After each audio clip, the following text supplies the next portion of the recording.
Greetings, welcome back to Black Bear News, where we are discussing climate change, abrupt climate change, and things adjacent. I apologize for my long absence, 2 whole days. I actually would have had a video yesterday, but here's what happened. They're doing like major construction at the house next to me. And I had about a 45-minute window to come out and make a video. And as soon as I sat down to make the video, somebody started up like this huge power saw, which was just, there was no way to do a video while this power saw was going. And it just went on and on and on for like 30 minutes. Like that basically like wiped out my window. And I was like, there's nothing for me to do. I got to go to work. So, you know, no video today. So that's what happened yesterday. Anyways, the day before, I don't know what excuse I have. I have none. I was just errant, lazy, or something. I'm going to start this video off with reading the list of demands from the Extinction Rebellion website. Our demands: number 1, the government must tell the truth about the climate and wider ecological emergency, reverse inconsistent policies, and work alongside the media to communicate with citizens. Very important that we know what is going on, and that if we could have a realistic, honest, scientifically based, truth accepting discussion about what the problem is and what it is we need to do, that would go a really long way towards overcoming the psychological and emotional barriers people have to this information. But as yet, you know, the actual mainstream media, I guess, position, you know, on one end, on the right end, there's you know, global warming is up for debate, or there is no global warming. You know, we need further study. Ha ha ha. To the left spectrum, which is, gosh, this problem sure is getting pretty bad. Maybe we should do something. What do you think we should do? You know, we might be in trouble in a couple of 20 or 30 years, you know, so that's actually not helpful either. Number 2 on the list of demands: the government must enact legally binding policy measures to reduce carbon emissions to net zero by 2025, and to reduce consumption levels.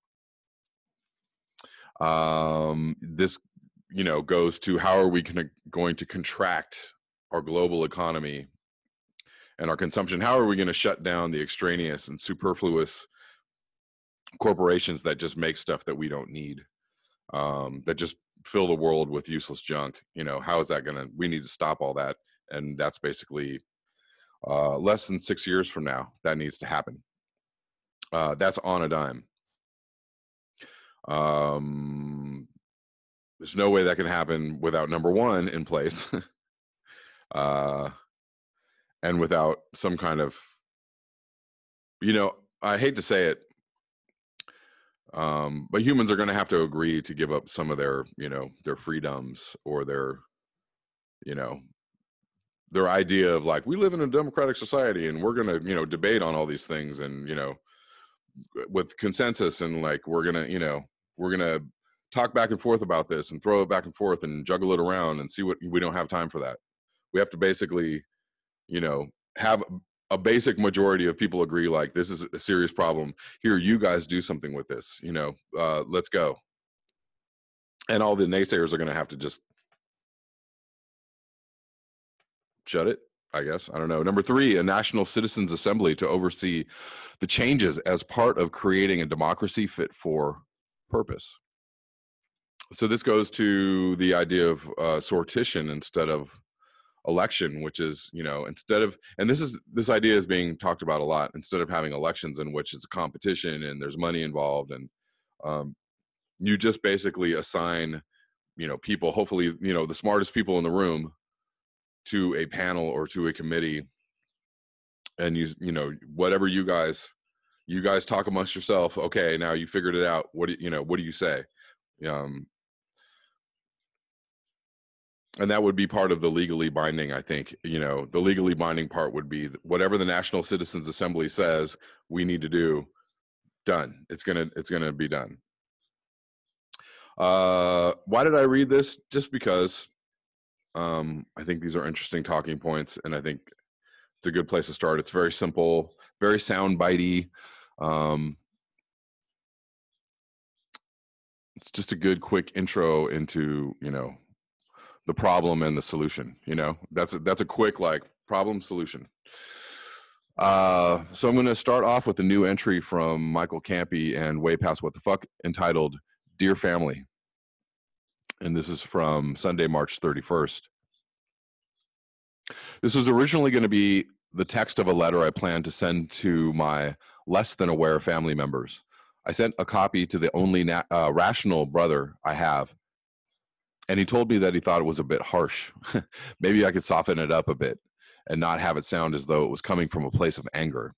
He thought I should reach out and offer to open a dialogue.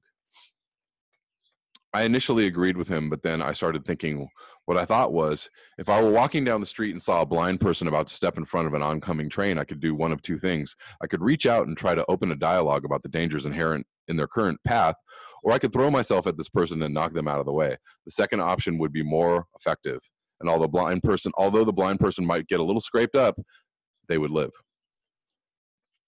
The members of my family are blind. I could open a dialogue, but the reality would not allow for rational discussion, or I could, in the form of this letter, throw myself at them to knock them out of the way of the onrushing train that is abrupt climate change. I am just one or two drinks away from hitting send. And before I read this letter, I just want to say, I've actually made the exact same argument to someone about, knocking them out of the way of an oncoming bus, being the better solution.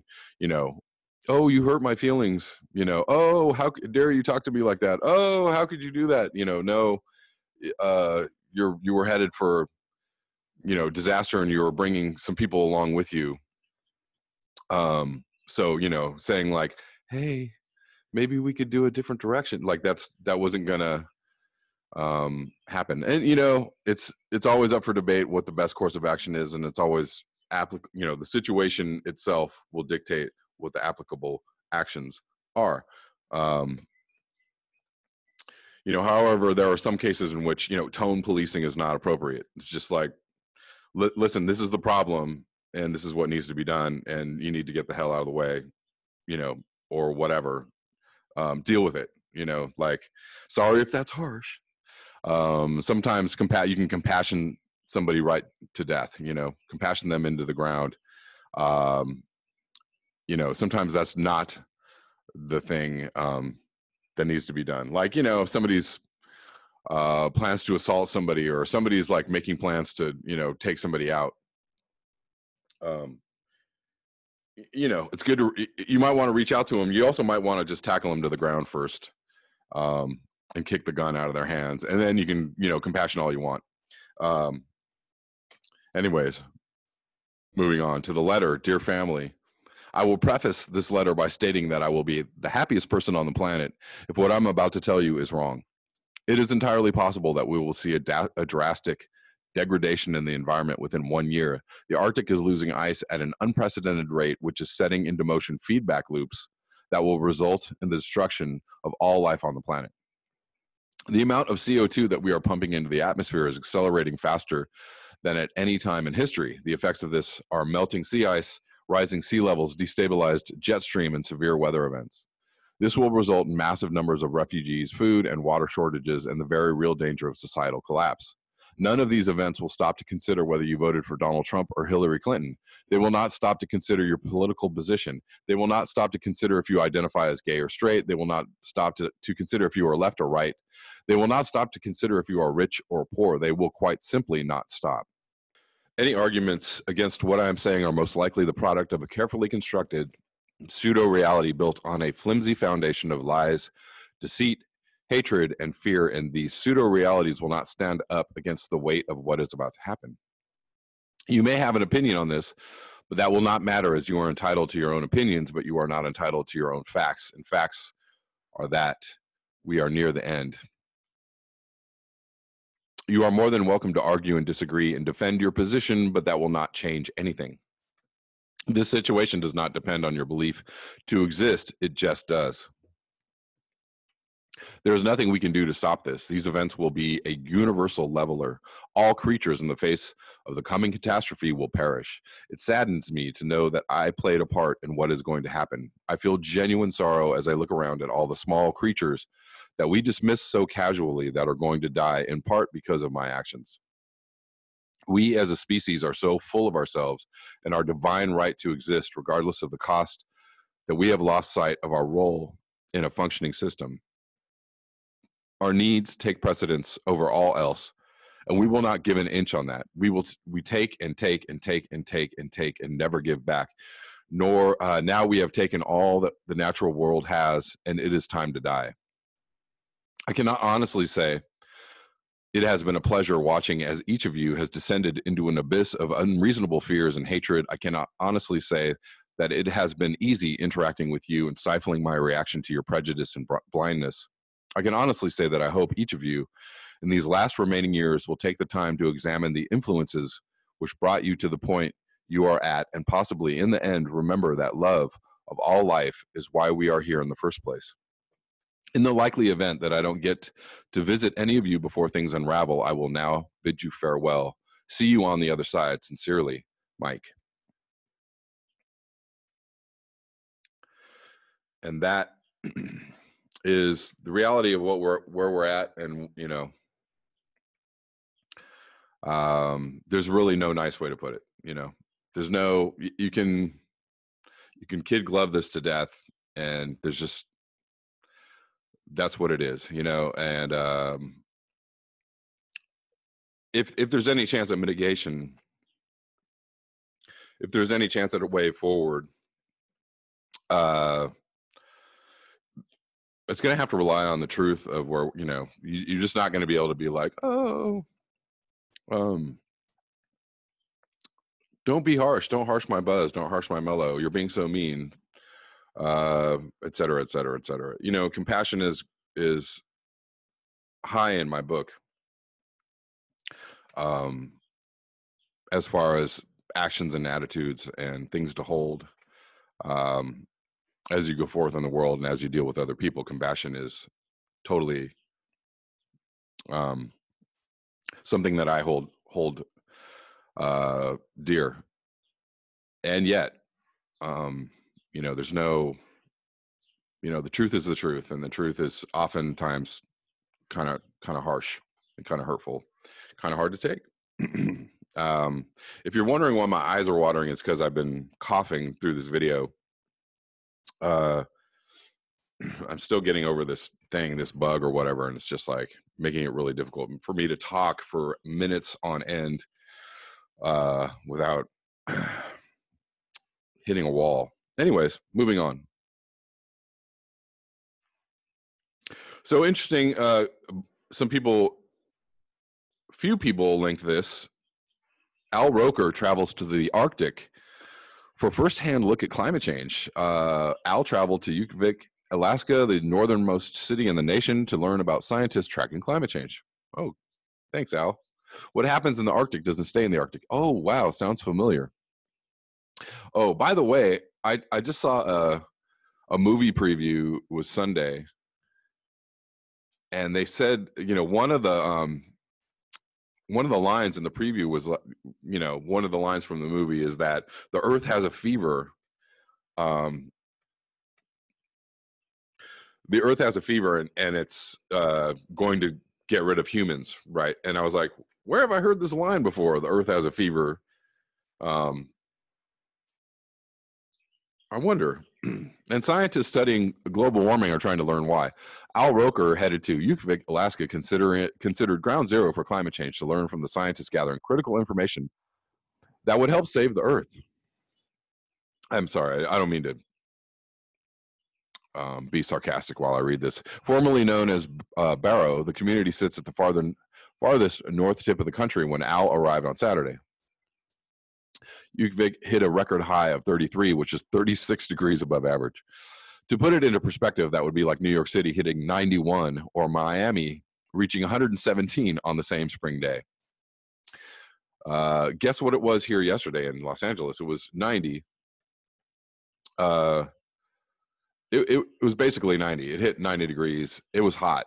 And I'm going to show you a little later, but they were the cloud makers were, doing overtime yesterday, trying to cool everything down. They were like, oh, don't let us get into like 95, 100-degree territory on this random spring day, which most likely would have had they not tried to control the temperature a little bit. Anyways, what we are seeing now is unprecedented. Changes that are happening in just 30 to 50 years. This information collected at the station is absolutely critical. Amy Holman, a scientist with NOAA, the National Oceanic and Atmospheric Administration, said, "We don't have many weather stations in the Arctic, so it itself gives us information, and in combination with other satellites, it helps make our weather forecasting better." So, this is great. This is all very okay. Well, let's take a look what's happening here. But no real, nothing that says it's 36 degrees above normal. Maybe it's time to panic, or maybe we should do something really radical. None of those messages are being put forth. The ultimate hope is to use information being gathered to figure out ways to reverse the damage already done. Yeah, we're gonna have to do that really fast, guys. This is not a theory. This reality is here, Al told his Today colleagues about the residents, most of whom are Native Alaskans and could ultimately be forced to move from their villages. Well, at least they're covering it. So I'm going to, say bravo to Al Roker and the Today Show.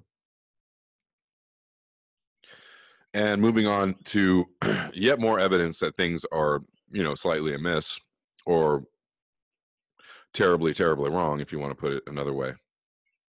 Report on climate change. This is from the Globe and Mail. Report on climate change shows Canada warming at twice the rate of the rest of the world. This is from yesterday. Federal scientists and academics are warning that Canada's climate is warming rapidly and faster than the global average, saying human behavior must change to slow the shift.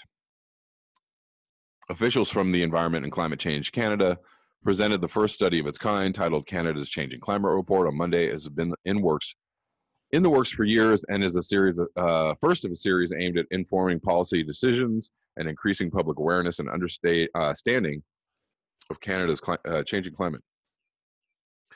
The report says that Canada is warming at twice the rate of the rest of the world, and that northern Canada is warming even more quickly, nearly 3 times the global rate. 3 of the past 5 years have been the warmest on record, the author said. So again, the Arctic is warming much more quickly, the northern latitudes much more quickly than the southern latitudes, but all warming nonetheless. None of these latitudes are cooling. Temperatures in Canada have increased by 1.7 degrees. Annual average temperatures over northern Canada increased by 2.3 C since 1948. That's not even the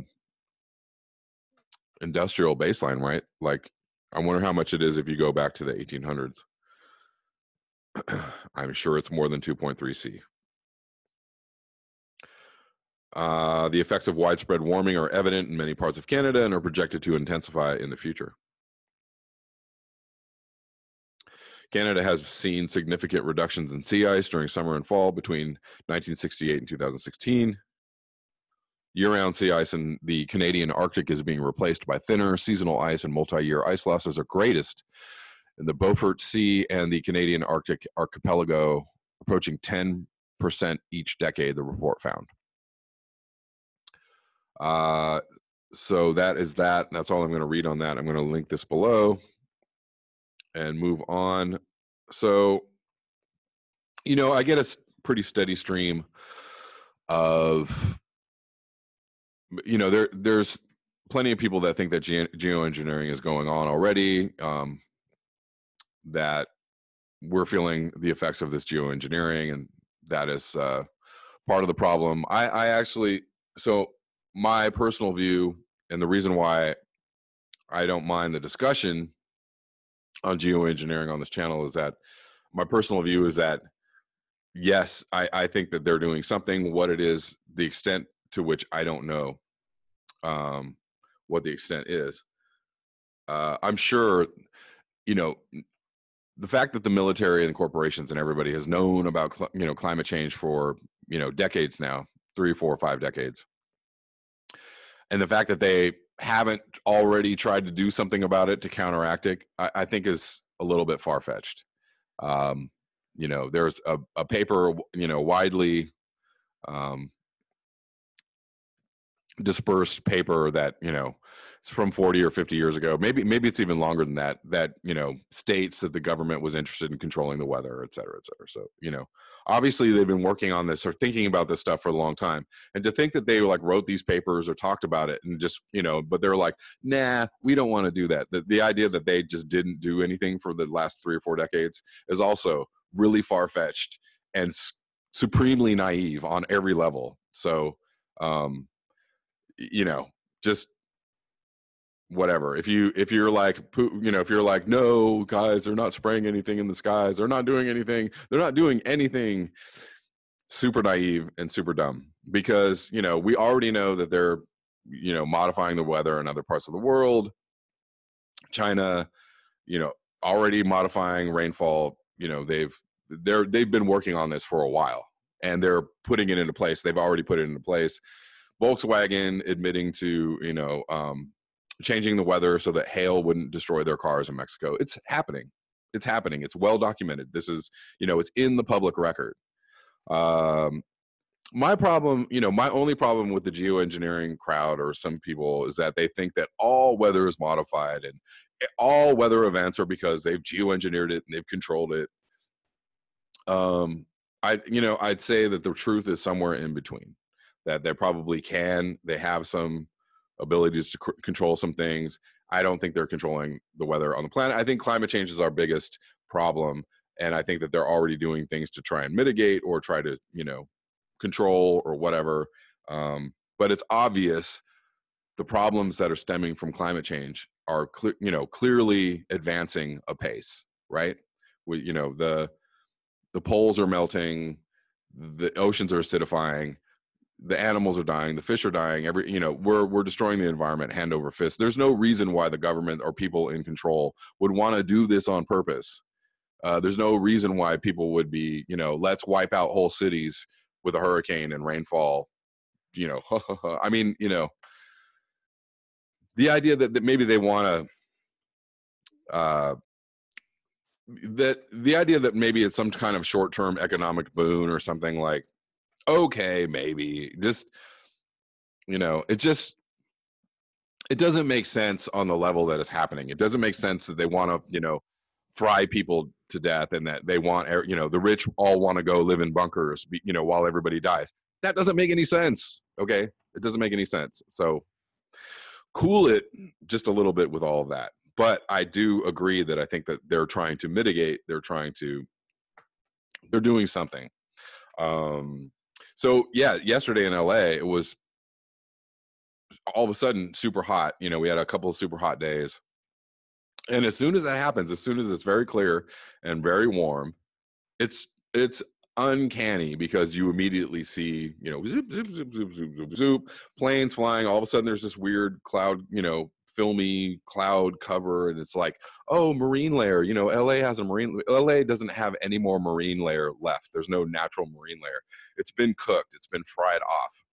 And I'm wondering, the study on clouds being, cooked away at a certain CO2 level or a certain temperature level. I would be highly interested to know if there's any kind of regional study on what has happened to the marine layer in Los Angeles. Los Angeles is famous for having this marine layer of like fog and clouds that come in off the coast and kind of keep everything cool. It's called June gloom. It happens in early summer. We didn't have that at all last summer. It was gone completely. There was no June gloom. It was just hot, and it was clear, and it's hot. And Very rare these days when you see that kind of marine layer thing happening in LA. It just doesn't happen. You go straight out to the coast and it's clear all the way out to the coast and all the way out into the ocean. There's no marine layer left. It's gone. So they, you know, yesterday there were all these clouds very busy. I'm showing pictures while I'm talking. Just a few that I took yesterday. And so basically they create this, you know, oh, looks like a marine layer, looks like what happens in LA, but it's totally artificially done. So, and that, you know, that's just observation. I just watched this whole thing happen all day long. So clearly something is, that was not natural. And, you know, this goes back to the opening of the video where I read the list of demands from Extinction Rebellion, you know, about government telling the truth about what's happening. You know, it would also be nice to know if we could know, you know, what's actually happening. The geoengineering that's being done, we're going to have to know what that is, because if we're going to have any chance at fighting this, if we're going to have any chance of mitigation, then the truth needs to be told, like what, you know, what have we already sprayed? What have we already, you know, put in the, you know, we know that we launched nuclear missiles into the stratosphere and we blew them up just to see what would happen, you know, because that's what a sane society does. That's what, you know, really bright people do, you know, at the top levels who, you know, have human interests at heart. You know, that's what they do. They blow up nuclear missiles in the stratosphere or in the, you know, top layers of the atmosphere, you know, just to see what goes on. So quickly, I'm just going to read a couple of things about geoengineering. U.S. blocks UN resolution on geoengineering. This is from Scientific American, and this is from March 15th, 2019. The measure called for a report on carbon capture and solar radiation management.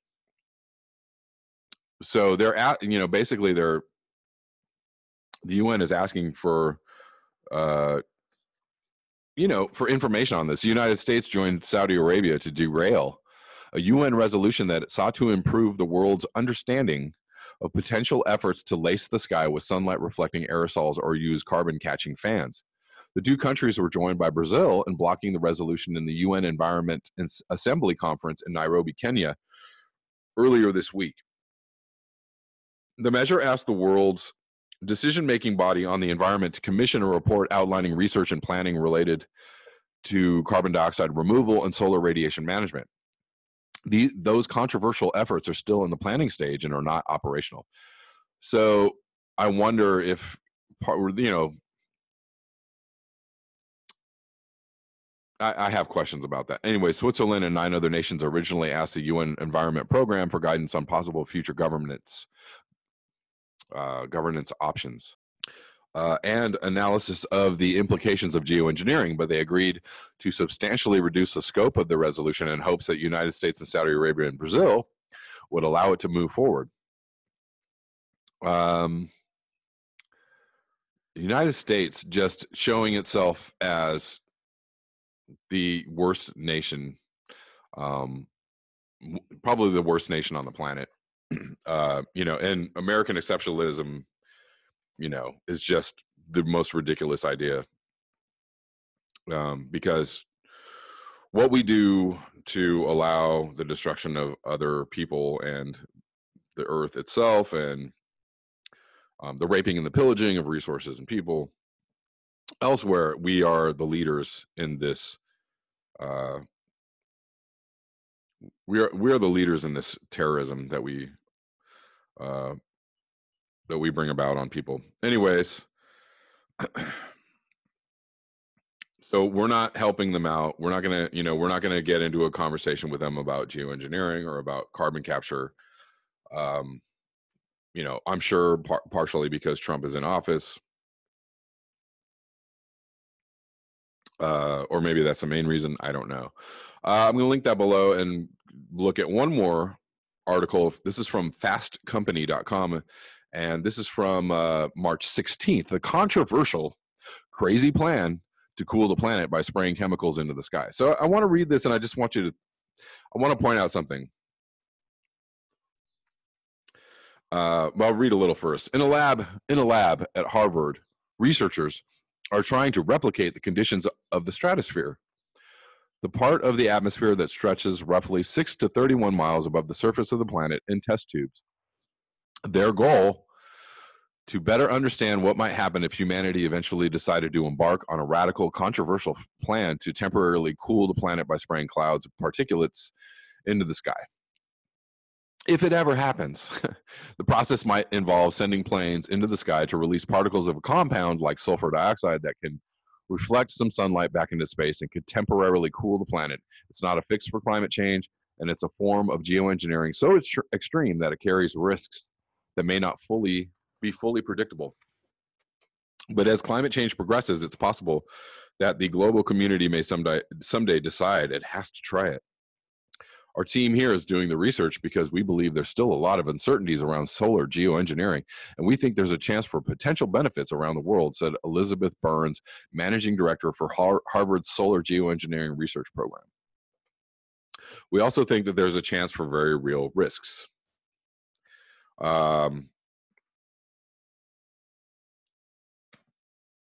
In one new study in Nature Climate Change, researchers from Harvard, MIT, and Princeton used a state-of-the-art detailed computer model to look at what might happen if solar geoengineering was used to cut global temperature increases in half. In the scenario, they found that reducing warming could also offset the increasing intensity of hurricanes and would help moderate extreme rain and lack of water for farming. In the model, rain decreased, but so did evaporation. Less than 0.5% of the world might see increases in impacts from climate change. That's in contrast to some previous studies that found that this type of geoengineering might benefit some parts of the world, while large other areas were harmed.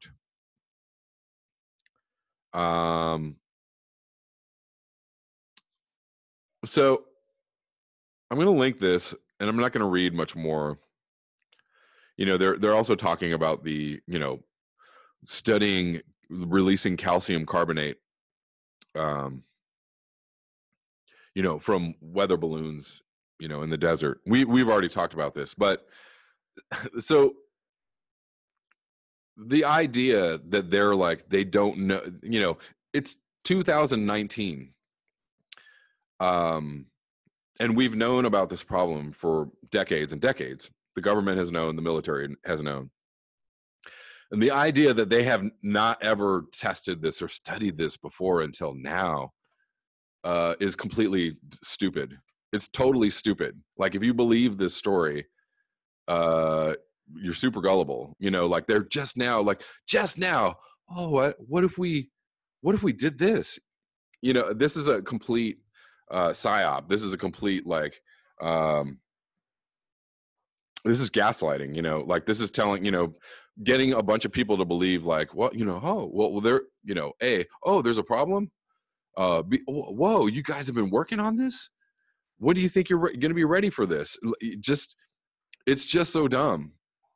The idea that they don't know what calcium carbonate does, they haven't studied it already. Balloons with calcium carbonate up in the sky, like they didn't do this in the 60s or the 70s. It's just so stupid. Like, they're just now doing, we don't know. I find it just galling that they're talking to people like this, that they're giving people information like this, that they're, running this up the flagpole for people to go like, okay, yeah, we believe you.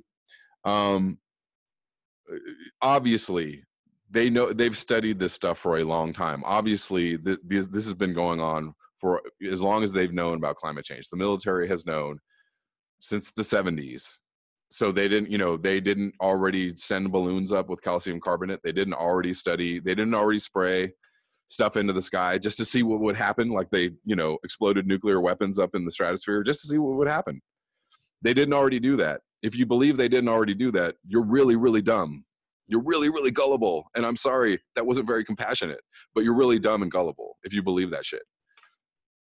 And this, again, we need to know what's going on already in the face of this.